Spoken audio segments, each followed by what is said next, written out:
तो दोस्तों एक बार फिर से आपका स्वागत है देश और दुनिया की ताज़ा अपडेट में। तो आइए बात करते हैं आज दिन भर और शाम तक की तमाम बड़ी खबरों के बारे में। आपको बताएंगे सभी खबरें एक एक करके एकदम विस्तार से, लेकिन उससे पहले आप किस राज्य शहर से न्यूज को देख रहे हैं हमें कमेंट बॉक्स में जरूर बताएं। साथ ही सभी बड़ी खबरों से अपडेट रहने के लिए वीडियो को लाइक करें और चैनल को भी सब्सक्राइब कर दें। बता दें, भारतीय सेना दिवस के अवसर पर प्रधानमंत्री नरेंद्र मोदी ने सेना को सराहना करते हुए शुभकामनाएं दी है। उन्होंने कहा है कि देश के हर व्यक्ति को सेना पर गर्व है। पीएम मोदी ने कहा है कि सैनिकों ने हमेशा हमारे देश को सुरक्षित रखा और संकट के समय उनकी सेवा के लिए सैनिकों की हमेशा प्रशंसा की जाती है। प्रधानमंत्री ने ट्वीट कर कहा है कि सेना दिवस पर मैं सभी सैन्य कर्मियों और उनके परिवार को शुभकामनाएं देता हूँ। बहुजन समाज पार्टी साल 2023 में होने वाले सभी विधानसभा चुनाव अकेले लड़ेंगी और इसके साथ ही 2024 के लोकसभा चुनाव में भी बीपीएससी किसी भी दल के साथ गठबंधन नहीं करेगी। और आपको बता दें कि बीएसपी सुप्रीमो मायावती ने अपने जन्मदिन के अवसर पर लखनऊ में मीडिया को संबोधित करते हुए इसका ऐलान किया है। बीएसपी सुप्रीमो ने कहा है कि 2023 में कर्नाटक, मध्य प्रदेश, छत्तीसगढ़ और जहाँ भी चुनाव होंगे बीएसपी सभी चुनाव अकेले लड़ेगी। इसके अलावा लोकसभा चुनाव में भी बीएसपी किसी के साथ गठबंधन नहीं करेगी। हरियाणा में बेरोजगारी के मुद्दे को लेकर आम आदमी पार्टी के पूर्व प्रदेश अध्यक्ष नवीन जयहिंद के नेतृत्व में रोहतक में अनोखा प्रदर्शन हुआ है। नवीन के नेतृत्व में बेरोजगारों की बारात निकाली गई। इसमें लोग बैंड बाजे, डीजे, ढोल और नगाड़े पर थिरकते दिखे। बड़ी संख्या में युवा इस बारात में दूल्हा बनकर शामिल हुए। गौरतलब है कि नवीन के नेतृत्व में मानसरोवर पार्क में बीजेपी के प्रदेश कार्यालय तक बेरोजगारी ने प्रदर्शन किया। इस बारात को देखते हुए जिला प्रशासन ने बीजेपी प्रदेश कार्यालय के बाहर बाहरी पुलिस तैनाती की थी। राष्ट्रीय राजधानी दिल्ली, एनसीआर समेत उत्तर भारत में बीते 2 दिन से तापमान में मामूली वृद्धि देखी गई है। साथ ही उत्तर पश्चिम भारत में पश्चिमी विक्षोभ यानी कि वेस्टर्न डिस्टर्बेंस से मौसम में बदलाव होने के साथ घने कोहरे के प्रकोप से भी थोड़ी राहत मिली है। हालांकि आईएमडी ने फिर ठिठुरन वाली ठंड लौटने का अनुमान जताया है। मौसम विभाग के मुताबिक पश्चिमी उत्तर प्रदेश में 15 और 16 जनवरी को ठंड की स्थिति बरकरार रहेगी। वहीं राजस्थान में 15 जनवरी से शीतलहर की तीव्रता में बढ़ोतरी हो सकती है।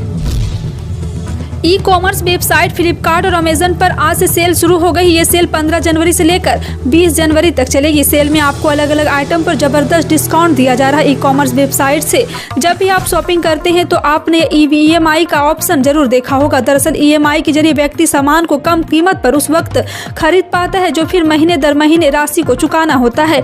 यानी कि एक बार में पूरा पैसा ना देकर अलग अलग टुकड़े में भुगतान किया जाता है। ये उन लोगों के लिए फायदेमंद है जिनकी आमदनी कम है। हालांकि ईएमआई के लिए जरूरी है कि आपके पास किसी न किसी बैंक का क्रेडिट कार्ड जरूर हो। अगर आपके पास क्रेडिट कार्ड नहीं हो तो फिर आप ईएमआई का लाभ नहीं ले सकते हैं। प्रधानमंत्री नरेंद्र मोदी ने रविवार को मकर संक्रांति के अवसर पर वंदे भारत एक्सप्रेस ट्रेन को हरी झंडी दिखाई है। यह कार्यक्रम वीडियो कॉन्फ्रेंसिंग के जरिए हुआ। अब देश में वंदे भारत ट्रेन की संख्या 8 हो गई है। यह एक्सप्रेस ट्रेन सिकंदराबाद और विशाखापट्टनम के बीच चलेगी। पीएम मोदी ने इस दौरान देशवासियों को मकर संक्रांति और पोंगल की शुभकामनाएं भी दी है। उन्होंने कहा है कि यह वंदे भारत एक्सप्रेस ट्रेन तेलंगाना, आंध्र के बीच विरासत को जोड़ने का काम करेगी। यह हमारी आस्था को भी जोड़े रखेगी। आस्था और पर्यटन से जुड़े स्थल ट्रेन के रूट पड़ते हैं, इसलिए धार्मिक रूप से भी भारत को मजबूती मिलेगी। केंद्रीय नागरिक उड्डयन मंत्री ज्योतिरादित्य सिंधिया ने रविवार को नेपाल के पोखरा में विमान दुर्घटना में हुई जानहानि पर शोक व्यक्त किया, जिसमें 72 लोग सवार थे। सिंधिया ने ट्वीट किया है कि नेपाल में एक सुदुखद विमान दुर्घटना में लोगों की मौत अत्यंत दुर्भाग्यपूर्ण है। मेरी संवेदनाएं और प्रार्थनाएं शोक संतप्त परिवारों के साथ है।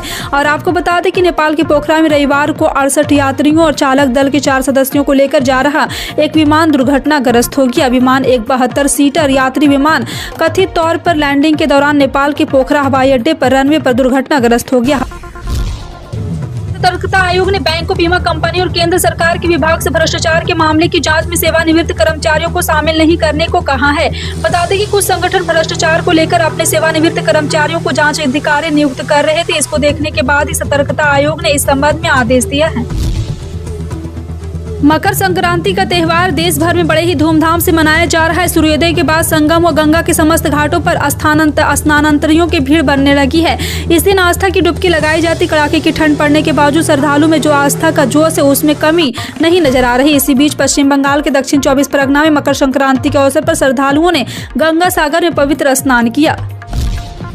केंद्रीय अन्वेषण ब्यूरो ने रविवार को भ्रष्टाचार के खिलाफ बड़ी कार्रवाई की। सीबीआई ने 50 लाख रुपए की कथित घूसखोरी के मामले में गुवाहाटी में तैनात एक अतिरिक्त मंडल रेल प्रबंधक को गिरफ्तार किया है। 1997 बैच के भारतीय रेलवे सेवा के अधिकारी जितेंद्र पाल सिंह के साथ हरिओम नामक व्यक्ति को भी रिश्वत लेते समय गिरफ्तार कर लिया गया। मामले में अधिक जानकारी का इंतजार है। बीजेपी इस साल कई राज्यों में होने वाले विधानसभा चुनाव की रणनीति बनाने वाली है। इसके लिए सोमवार से दिल्ली में बीजेपी मुख्यालय पर राष्ट्रीय कार्यकारिणी की 2 दिवसीय बैठक होने जा रही है। इस बैठक का मुख्य एजेंडा चुनावी राज्यों की रणनीति बनाने और मोदी सरकार की उपलब्धियों का जन जन तक पहुंचाने के तौर तरीकों से निर्धारित करना ही बताया जा रहा है। यूपीए सरकार में गैस की कीमतें तय करने का फॉर्मूला मुकेश अंबानी की रिलायंस इंडस्ट्रीज को फायदा पहुंचाता था। बीजेपी ने पूर्व कैबिनेट सचिव केएम चंद्रशेखर की नई किताब के आधार पर यह दावा किया कि शनिवार को बीजेपी ने किताब के अंश साझा करते हुए कांग्रेस पर निशाना साधा। चंद्रशेखर ने अपनी किताब as good as my world as mirror memorial पर मनमोहन सरकार के कई फैसले पर भी लिखा है।